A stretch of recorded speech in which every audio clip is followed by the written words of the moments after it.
vai tentar esclarecer aí para você o seu questionamento. E dessa pergunta da Maria, eu já pensei em várias outras. Então vamos tentar dar essa resposta aí para ela. Pelo que eu entendi, ela quer saber por que em casa ela come mais do que na rua, né?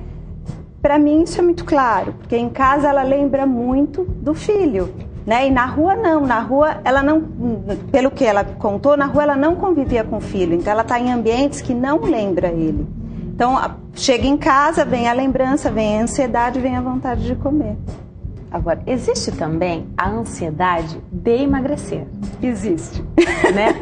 Então você sabe que não engordou 10 quilos de um dia para o outro, mas você quer emagrecer de um dia para o outro. Então, essa é uma característica dos gordinhos, imediatismo. Né? Ele não consegue, por isso que as dietas geralmente não dão certo também, porque elas são a longo prazo. Só dietas que a gente diz milagrosa e milagre, nesse sentido não existe, que vai funcionar rápido, mas também a pessoa acaba engordando rapidamente. Tem o efeito sanfona também, né? A reeducação alimentar é uma coisa que demora mesmo. Demora, não entendi. Para você se reeducar ou para perder peso? Para você perder peso, não? Então, para perder peso não é que demora, você vai estar se reeducando. Se o teu organismo, a não ser por uma cirurgia bariátrica, mas se teu organismo perder mais do que 5 quilos num mês, ele vai entender que ele está desnutrido. E ele vai fazer força para compensar isso. Isso é um problema. Isso é um problema. Por quê? O efeito sanfona é exatamente por isso. Você diminui, vamos dizer assim, chamar de ração, a quantidade de comida que você ingere e aumenta a sua atividade física. Você vai perder um determinado peso. Para você perder mais peso, você precisa diminuir mais ainda a ingesta e mais ainda a atividade. Ninguém consegue fazer isso por muito tempo. Então, a perda gradual é mais efetiva do que a perda de grandes quilos num único mês. E aí, para conseguir baixar essa ansiedade durante esse processo, precisa de ajuda psicológica? Eu acredito que sim. Não vou dizer que ninguém consiga, consegue. Tanto é que a gente vê histórias de pessoas que mudaram o estilo de vida, mudaram a sua forma de alimentar e conseguiram emagrecer e manter o peso. Mas é muito difícil. Eu diria que 80%, 90% não consegue fazer isso sozinho. Por quê? Porque tem os aspectos inconscientes que sabotam. Sempre tem aspecto inconsciente? Não, às vezes foi uma coisa muito pontual que ela já resolveu e pronto, por isso que ela consegue emagrecer com qualquer outro método de emagrecimento e perder peso e não reganhar. Quando esse aspecto não foi resolvido, ela volta a ganhar peso. A gente vai para o intervalo. Agora, no próximo bloco, eu quero saber como é que funciona, então, esse acompanhamento psicológico, já que a obesidade é uma doença, quando é necessário medicação. Então, a pessoa vai ao médico, para ela é prescrito, então, um medicamento, e ela precisa desse acompanhamento, inclusive na hora do remédio ser tirado desse tratamento. Quem está aqui comigo hoje é a Ana Beatriz Sintra, ela é psicóloga, está tirando as nossas dúvidas sobre a obesidade, lógico, sob o ponto de vista aí da psicologia. Se você tem dúvidas, aproveite então esse momento, pega o telefone e ligue para cá, 0 operadora 11 3337 5886, não saia daí, a gente volta já já.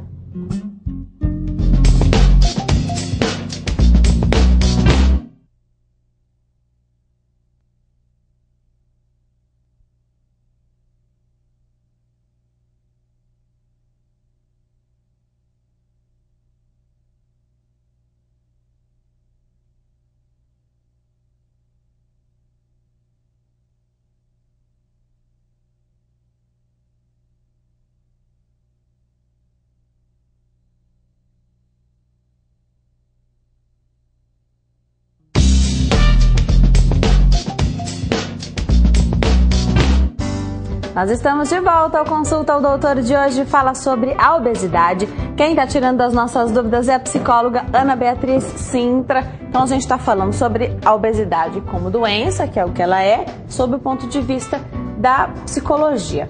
Eu deixei uma pergunta então no bloco anterior, que foi sobre os medicamentos. Então, muitas vezes é preciso fazer uso de medicação. E o tratamento com o psicólogo tem que ser um trabalho em conjunto, você tem que unir forças aí com os outros profissionais, né? Isso é importante para na hora de tirar também o medicamento, porque o medicamento já muda nosso comportamento muitas vezes. A gente ouve relatos de pessoas que ficam mais estressadas, ou com menos sono, ou sono demais. E isso tudo é para minimizar esses efeitos e na hora de tirar esse medicamento a pessoa não engordar de novo? Então, deixa eu tentar te explicar. É assim, o medicamento ele vai mudar o seu comportamento, mas é uma mudança superficial. Por quê? Porque ela não é com consciência.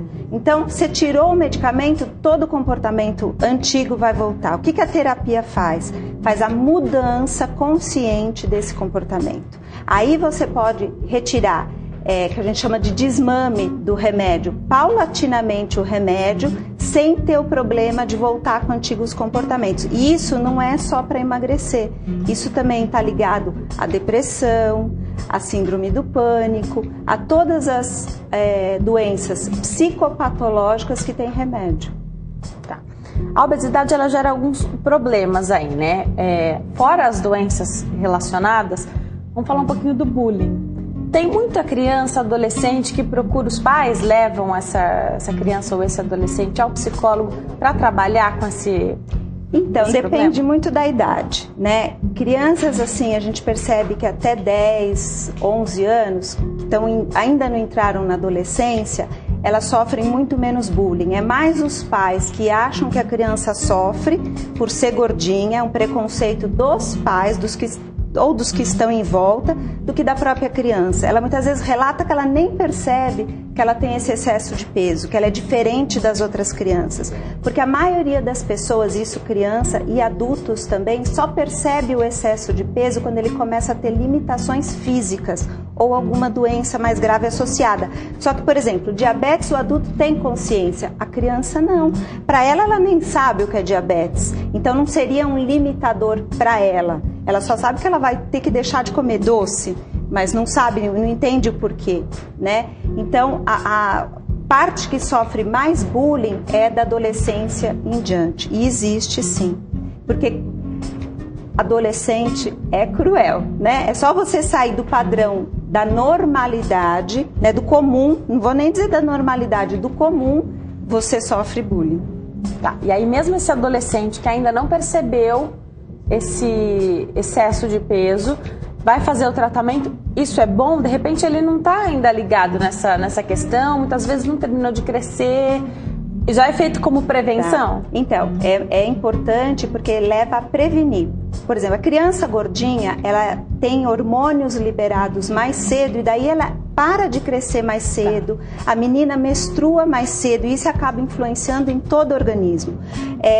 Até um tempo atrás não ouvia-se falar de criança com colesterol alto ou com qualquer outra comorbidade, doença associada à obesidade, e hoje em dia é muito mais frequente, né? Gordura no fígado e tudo mais. Então, assim, eu acho que em idade nenhuma é bom a criança ser gordinha. Nem bebê que fala, gordinho, bebê fofinho, gordinho é saudável. Não é saudável. Antigamente tinha essa visão, né, de saúde. Bebê Johnson, né, bebê gordinho, cheio de preguinha. Não, pelo amor de Deus, não. Vamos atender mais uma telespectadora, então, que quer falar com a gente agora é a Analice de Teixeira de Freitas, na Bahia.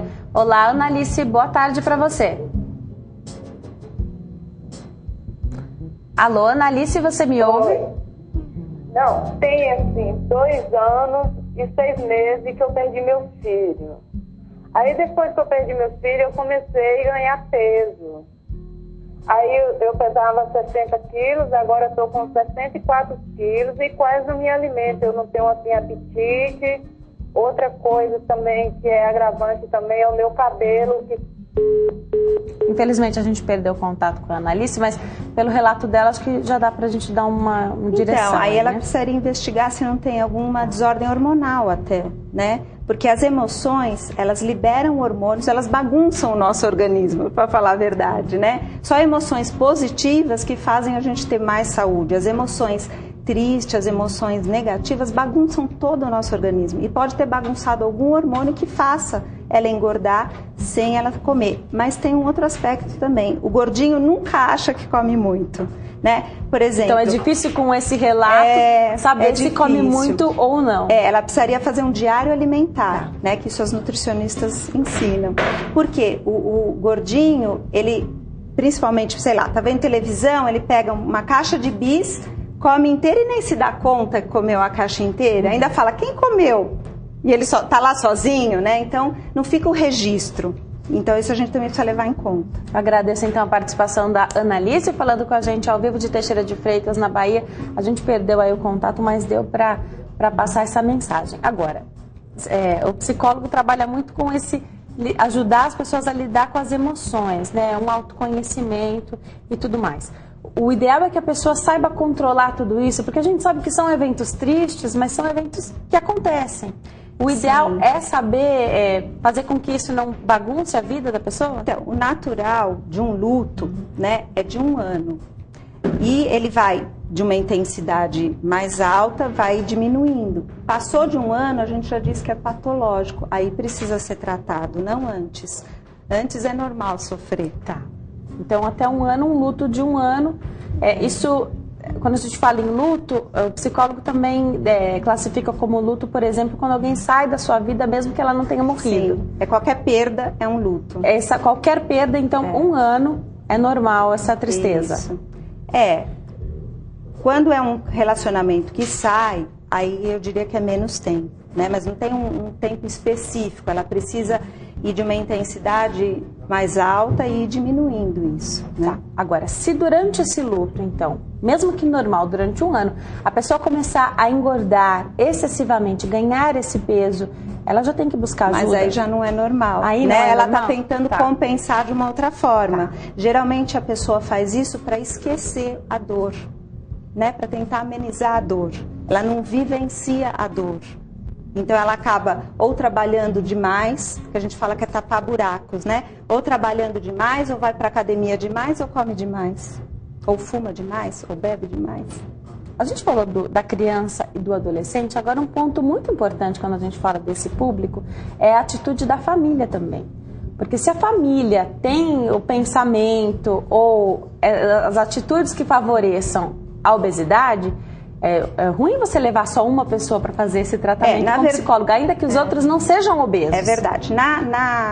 Quando o tratamento é com criança, não dá para fazer com ele sozinho, né? Sempre vai envolver pelo menos um dos responsáveis, né? Mas o ideal é que fossem se tiver pai e mãe ou quem cuida da criança, porque muito é comportamento aprendido, né? Tem já pesquisas que indicam que uma criança que tem pai e mãe obeso, ela tem até 85% de chance de ser obesa, não só pela genética, né? Porque a genética sozinha não faz nada. Se você não ingere alimentação, você não engorda mesmo tendo genética, né? Se você só comer alface, você não vai engordar mesmo tendo a genética.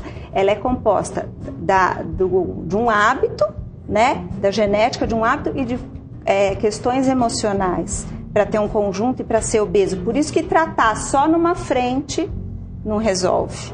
Agora, eu queria que você trouxesse a sua experiência, então, agora para o programa, para eu perguntar para você sobre irmãos. Então, de repente, você tem um irmão que é magrinho e um irmão que é gordinho. Essa diferença, essa coisa dentro de casa, isso é levado também para a clínica do psicólogo? Então, o pai, por perceber essa diferença, que as crianças são diferentes, os irmãos são diferentes, né? Então, de repente, tem um gordinho e um magrinho. Como é que isso é passado? Aí a gente precisa analisar também a dinâmica familiar, né? Mas o que pode ser assim, um é mais mimado do que o outro, então ele tem uma super proteção, e hoje em dia é muito comum os pais quererem super proteger, não só com bens materiais, mas com comida. E suprir a falta também, muitas vezes, pai e mãe hoje trabalham fora de casa, então a gente tem esse deixa lá salgadinho, bala, tudo à vontade, e pela criança ser mais sedentária, porque hoje em dia não pode brincar na rua, né? Então ela fica em casa brincando com videogame, no computador, fica muito menos ativa, muito mais sedentária. Então acaba indo facilmente no armário, porque uma fruta tem que descascar, né? Agora, se a mãe deixar já picadinha na geladeira a fruta, a cenoura, coisas assim de fáceis acesso, e estimular a criança a comer isso, ela vai comer. Agora não adianta falar para a criança, olha, come a fruta, come a cenoura, e ela tá lá comendo a bolacha ou o chocolate, né? Exemplo, né? Exemplo. Tem que dar o exemplo. Criança, ela funciona, ela não aprende pelo que você fala, ela aprende pelo que você faz. Agora, então, e quando isso é passado para a criança ou para o adolescente, assim, não, olha, porque você é gordo, você não pode comer esse alimento. Eu sou magro, eu posso. Isso é totalmente errado, vai na contramão de tudo isso que a gente está falando? Vai na contramão. E assim, falar não pode é a pior tática. Tá. Porque tudo que não pode é o que a gente mais tem vontade, não é? Então, assim, o que vai acontecer? Não pode, não pode, não pode, não pode. Ele foi numa festinha, ele vai se entupir exatamente daquilo que ele não pode. Porque está sob o olhar dos pais também, né? Então, assim, quando é dito, olha, até pode, mas não deve, quando é trabalhado de uma outra forma, né? A hora que ele comer aquilo que não pode, né? Que a gente vai falar que não deve, ele não vai comer de uma forma compulsiva, né? Ele vai comer de uma forma controlada, moderada. E daí não interfere quase nada na dieta ou na perda de peso. E os excessos do final de semana? Porque a gente sabe que o fim de semana é o momento mais esperado, então, para quem faz dieta, né? Então, você passa 5 dias ali regradinho muitas vezes. Às vezes, o excesso começa na sexta-feira à noite já. Pede uma pizza, come um lanche. Então, eu vou polemizar aqui um pouquinho, né? Porque a maioria das nutricionistas, dos médicos, preconizam que a gente não deve se pesar todo dia ou sempre, e etc. É verdade. Eu sou particularmente contrária a isso. A não ser que a pessoa seja muito ansiosa, então isso vai gerar mais ansiedade. Tá. Mas quando você se pesa todo dia, você tem noção exata do que você comeu, do que pode engordar, do que não pode engordar. Você vai ver que uma comida mais salgada te incha porque aumenta 2, 3 quilos, aí você tende a evitar diminuir o sal. Você vai saber o quanto a cervejinha engorda. Por exemplo, se você já pediu a pizza, na sexta-feira à noite foi tomar um chopp, né? Você vai se pesar no sábado, você vai estar um pouco mais pesado, você vai maneirar no sábado. Você não se pesa, você se pesa uma vez por semana, você não perde o controle. Fazendo esse acompanhamento todo dia, só que não pode gerar ansiedade. Se gerar ansiedade, cada um tem que se conhecer. Se gerar ansiedade, é melhor não se pesar só sobre supervisão médica. Também existe, por exemplo, a pessoa sabotar. Então você já extrapolou ali na festinha, na sexta-noite. Na sexta-noite você foi no aniversário, já comeu todos os docinhos da sua cota possíveis.